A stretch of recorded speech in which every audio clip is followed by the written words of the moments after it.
Every moment of your life, you're answering 3 questions. First question is, what are you going to focus on? So the most powerful decision we make, and most of us don't make it consciously, is what are we going to focus on?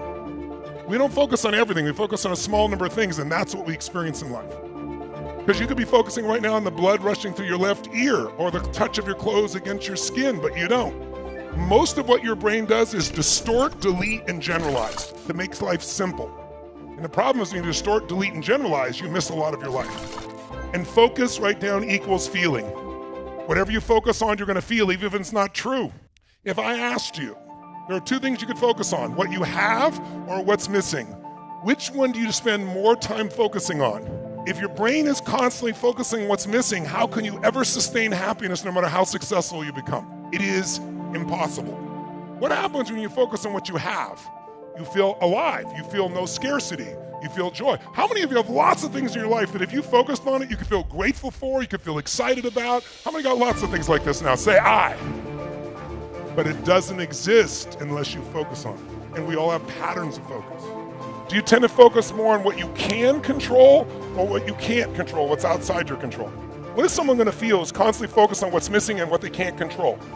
Sad, frustrated, angry, depressed? So why are they still depressed? Because they're still focusing on what's missing. And they're focused on what they can't control. And I'll add one more. Do you tend to focus more on things from the past, the present, or the future? We all do all 3. But if you're going to spend your predominant time and you want enjoyment, it's the present. If you want to create a great life, it's the future. So it's a balance between the present and future. These 3 patterns alone can change your whole life. The second question is, what does this mean? Because the minute you focus on something, you have to give it a meaning. Is this the end or the beginning? Is God punishing me? That's why this problem happened? Is God challenging me?